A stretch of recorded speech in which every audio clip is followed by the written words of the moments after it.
What should I make a video about today?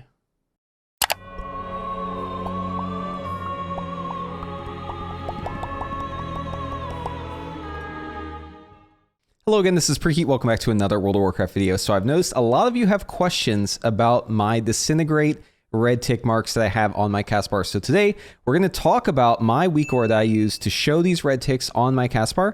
And we're going to talk about how you can get it too. It's going to work regardless of what you're using for your actual castbar. So if you're using LVUI or Quartz or just the base UI like I do, it doesn't matter what the setup is. This is going to work. We just need to make sure that we set it up correctly.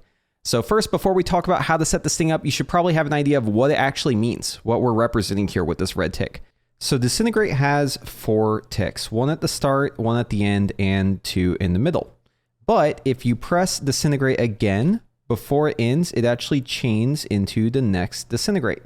So to start things off, here is our Disintegrate. Each one of these vertical lines is one of those ticks, okay? So tick 1, 2, 3, 4 is how they would go right here. And then let's say that during this Disintegrate, like while I'm channeling it, I go ahead and start channeling my next Disintegrate. So let's say that that next one is going to actually happen about here, right? About like halfway through. So this is after the penultimate tick, but before the very end. So what's actually going to happen here is this part that's left over. This is actually going to be attached to the beginning of the next one. And so I need to go ahead and nudge this over to make sure it lines up just like so. And then this is where the rest of our ticks would be. So let's go ahead and erase this 4 here. Since the 4th tick isn't happening anymore in that part, it's actually happening right here. 4, 5, 6, 7, and 8. So each Disintegrate is 8 ticks, which means that if we were to instead, let's say, do them back to back, instead of like chaining them, it would actually be the same amount of time and the same amount of ticks. Nothing has changed here. Nothing was lost, nothing was gained. It's all the same. So the reason why we want to do the early chaining and how this works is we are basically cutting off one of these ticks. We are clipping a tick. So just to represent that, let's do the same thing here. Okay, so let's say we do the same thing where we chain our Disintegrate, right? So this is tick 1, 2, 3. This is the red tick mark right here, always, tick number 3. And then we chain, so we don't lose one. So this is going to be 4, 5, 6. And then right here, because we have another Disintegrate to cast, we're actually going to do the early chaining, where we're actually going to clip off one of these ticks right here. So what's going to happen is, number 1, that next Disintegrate is going to begin right away. So I'm just going to put it right here. This part, all of the rest of this is basically being deleted. It's going to take the extra tick here. It's going to chain it onto the end like it normally would, right? But you notice that if we count out the amount of ticks that are actually happening here, I'm going to put this in red because this is the one where we clipped one of these off. If I count out the amount of ticks, you notice that we're missing one. Where is number 12? 12 is missing, right?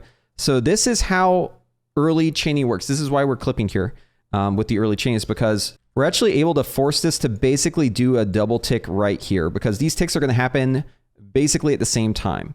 So what we've essentially done is we've taken this time frame and we've actually added an extra tick on here. This is a higher damage per execute time, DPET is what this is abbreviated as. Basically, we're causing Disintegrate to do higher damage per second than it normally would. And we're also causing it to get this extra tick, which is going to give us causality, which is a slight amount of cooldown reduction. Now, obviously, there is a downside to this, though, because now we just spent, in total here, this is going to be 9 essence, and we only got 11 ticks out of it. So we're missing a tick. We actually lost a little bit when it comes to how much damage per essence we spent. However, on the flip side, we have gained damage in terms of how much damage per time spent, damage per execute time. So if that's too complicated for you, just remember that the red tick is basically where you would want to chain, or if you're in your Dragon Rage, or if you're like completely overcapping on essence, it's going to be where you would want to clip or early chain your next Disintegrate, right? So clipping is going to be for empowered spells, it's going to be for Shattering Star, it's going to be for burnout procs, and then for early chaining, it's going to be Disintegrate. You would cast Disintegrate again whenever you have that red tick mark. That is what it is representing. Notice how in this example, I'm always early chaining it right there at that 3rd tick, and then I will use my Empower if it comes up right at the 3rd tick, tip the scales in the 2nd Fire Breath, using burnout procs right there. It's always kind of lining up with that red line. And then this is also going to carry over for after Dragon Rage, because with the new 4-piece bonus, we actually have some time after Dragon Rage where we're just going to be flooded with essence. We have too much essence to really spend if you're letting your Disintegrates fully channel out. So what you're going to do instead is you're going to continue to do that early chain to clipping it so long as your essence bar is moving and so long as you don't cap out on essence. You'll notice here that my little green bar, which I'll also have in the description below, this one's a little easier to set up. It's going to show you a little tick mark whenever an essence burst proc is coming.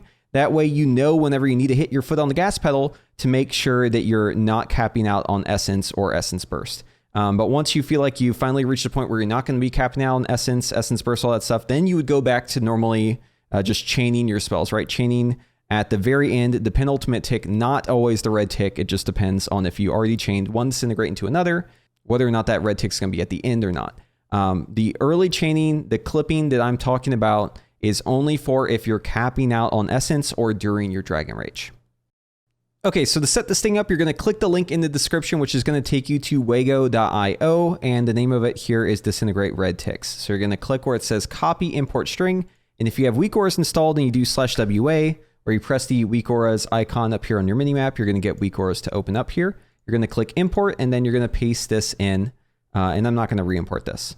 And once you have it here, you're going to notice this little empty box with a little lock. And you'll notice that if I move my mouse around, I do have like these corners that are popping up here. So the way I have this set up so that it works with everyone's castbar, regardless of what your setup is it's actually going to be kind of like an overlay. So think of this as kind of like saran wrapping this weakaura over your existing castbar.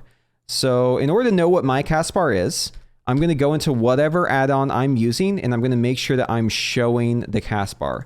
Okay, so to get this set up with default UI, what I'm going to do is first click edit mode on my options, and I'm going to make sure that I have castbar here. Notice if I click it, I have this little box pop up, but in order to type, we need to close this box. So I'm going to type /WA in my chat, and that's actually going to bring up weakauras. So they were kind of overlapping here for a second. Just going to drag these so they aren't overlapping. But anyways, once I have this open, you'll notice if you have your castbar already in place, like if your castbar is like mine, it's already going to be right on top of it. See how it's like perfectly saran wrapping my castbar? So if I were to attack an enemy, as you can see here, it already lines up perfectly. The end tick is at the end, the start tick is at the start. I don't have to do any sort of setup because mine is already in the right place. Now, once I'm out of combat, weakauras is going to pop back up again. So for you, what you may have to do is line this up yourself. So again, it's like saran wrap, right? Try to get one corner first, get it just like so. And then afterwards, you're going to drag this thing out so that it then meets the very end here. You want it to basically be from where the bar ends to where the bar starts. If your bar has like an icon on it, make sure that you don't include that icon, right? So like if right here I had the icon for Disintegrate, I would push it a little bit closer up here.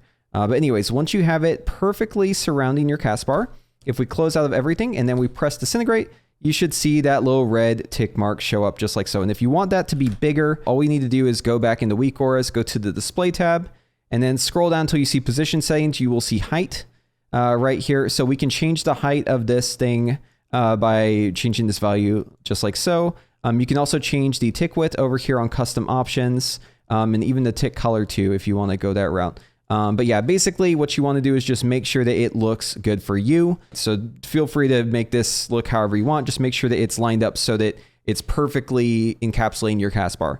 If you're using LVUI, you're probably going to have to go into unit frames, player, castbar, and you're going to have to disable the ticks it has on there already.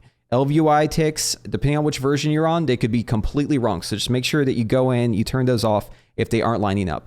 So every add-on may have a different way of doing that. Just make sure that you go in and you disable whatever ticks you currently have if they don't line up. The best way to know if it's wrong is just chain at the very end there, and you should see the first two ticks being really close. If it doesn't look like that, your add-on is misleading you. So use this one instead, get rid of the ticks, and then just use the red tick marks I have here. And that's really all there is to it. So hopefully you learned something in this video and you're able to finally get those red tick marks up exactly the way you want them. If you like this video, be sure to give it a thumbs up. And if you want to see more of my content, be sure to subscribe to the channel, ring that notification bell, and hopefully I see you in the next one.